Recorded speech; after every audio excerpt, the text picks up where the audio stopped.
வணக்கம் நண்பா, welcome to anything இன் தமிழ். இன்னைக்கு நம்ம பார்க்க போற வீடியோ ரொம்ப இம்பார்ட்டன்டான ஒரு வீடியோ.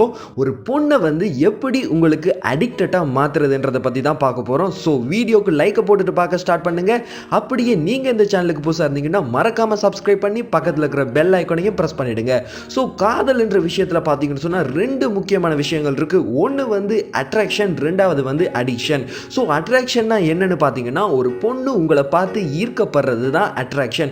உதாரணமாக உங்களுடைய பேச்சு, உங்களுடைய ஸ்மார்ட்னஸ், நீங்கள் எந்த மாதிரி ட்ரெஸ் பண்ணுறீங்க, ஸோ இது எல்லாத்தையுமே பார்த்து ஒரு பொண்ணு உங்களை பார்த்து ஈர்க்கப்பட்டா அதுதான் அட்ராக்ஷன். ஸோ இந்த அடிக்ஷன்ன்றது ரொம்பவே டீப்பாக லவ் பண்ணுற ஒரு பொண்ணால் தான் உங்களுக்கு அடிக்டடாக மாற முடியும். ஸோ இந்த அட்ராக்ஷன்லேருந்து அடிக்ஷன் என்ற லெவலுக்கு ஒரு பொண்ணை எப்படி கொண்டு போகிறதுன்றதை தான் இந்த வீடியோவில் நான் எக்ஸ்பிளைன் பண்ண போகிறேன். ஸோ ஸ்கிப் பண்ணாமல் கடைசி வரைக்கும் பாருங்கள். ஸோ ஒரு பொண்ணை வந்து உங்களுக்கு அடிக்டட் ஆகணும்னு சொன்னால் நீங்கள் முதலாவது செய்ய வேண்டிய விஷயம் உங்களுடைய மைண்ட் செட்டை மாற்றிக்கிறது. பெரும்பாலான பசங்களோட மைண்ட் செட் என்னென்னு பார்த்தீங்கன்னு சொன்னால், ஒரு பொண்ணை வந்து அவங்க லவ் பண்ண வச்சுட்டாங்கன்னு சொன்னால் அந்த பொண்ணை தன்னை விட ஒரு படி மேலே தான் வச்சுப்பாங்க. அவங்களுக்காக எதுவுமே செய்ய தயாராக இருப்பாங்க. தான் ஒரு குயினை லவ் பண்ணுறதா அவங்களே நினச்சிப்பாங்க. ஸோ நீங்கள் எப்போவுமே நீங்கள் பண்ண வேண்டிய விஷயம் என்னென்னு பார்த்தீங்கன்னா, ஒரு பொண்ணை நீங்கள் லவ் பண்ணும்போது நான் ஒரு பொண்ணை தான் லவ் பண்ணுறேன், ஸோ அந்த மாதிரியான ஒரு மைண்ட் செட்டுக்கு மாறுங்க. அப்படி நீங்க மாறும்போது தான் அந்த பொண்ணு உங்களை வேல்யூ பண்ணுவாங்க.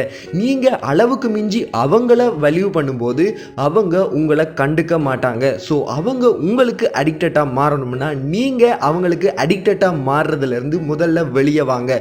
ஸோ அதுதான் நீங்க முதலாவதா பண்ண வேண்டிய விஷயம்.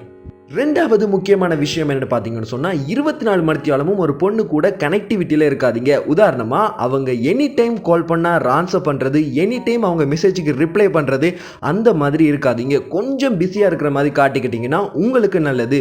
ஆனால் ஒரு முக்கியமான விஷயம், உங்கள் மேலே இன்ட்ரெஸ்டாக இருக்கிற ஒரு பொண்ணுக்கிட்ட தான் நீங்கள் இந்த நோ கான்டாக்ட் ரூலை அப்ளை பண்ண முடியும். கொஞ்சம் இன்ட்ரெஸ்ட் இல்லாத பொண்ணுக்கிட்ட நீங்கள் அப்ளை பண்ணிங்கன்னா கண்டிப்பாக இது ஒர்க் அவுட் ஆகாது. ஸோ உங்கள் மேலே இன்ட்ரெஸ்டாக இருக்கக்கூடிய பொண்ணுக்கிட்ட கொஞ்சம் பிஸியாக நீங்கள் நடந்துக்கும் போது அவங்க உங்களை மிஸ் பண்ணுவாங்க. மிஸ் பண்ணும்போது அந்த காதலினுடைய வலிமை அதிகரிக்கும். அது மூலமா அவங்க உங்களுக்கு அடிக்டடா மாறுறதுக்கான சான்சஸ் உருவாகும் என்றதை மறந்துடாதீங்க.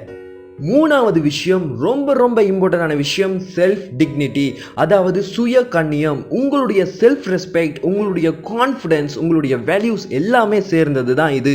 ஸோ நீங்கள் எந்த அளவுக்கு உங்கள் கெரியரில் ஃபோக்கஸ்டாக இருக்கீங்க, உங்களுடைய ரிலேஷன்ஷிப்பை எந்த அளவுக்கு வேல்யூ பண்ணுறீங்க, இது எல்லாமே சேர்ந்தது தான் இந்த செல்ஃப் டிக்னிட்டி. ஸோ இந்த செல்ஃப் டிக்னிட்டியை நீங்கள் மெயின்டைன் பண்ணால் மட்டும்தான் உங்களால் ஒரு பொண்ணை வந்து உங்களுக்கு அடிக்டடாக மாற்ற முடியும். நீங்கள் உங்கள் கெரியரை நோக்கி எந்த அளவுக்கு ஃபோக்கஸ்டாக போயிட்டு இருக்கீங்க அந்த அளவுக்கு வேகமாக பொண்ணுங்களும் உங்களை பார்த்து அட்ராக்ட் ஆகுவாங்க என்றதை மறந்துடாதீங்க. ஸோ நான் சொன்ன இந்த 3 விஷயமும் எப்போ உங்ககிட்ட கரெக்டாக இருக்குதோ அப்போ தான் உங்களால் ஒரு பொண்ணை வந்து உங்களுக்கு அடிக்டடாக மாற்ற முடியும் என்றதை மறந்துடாதீங்க.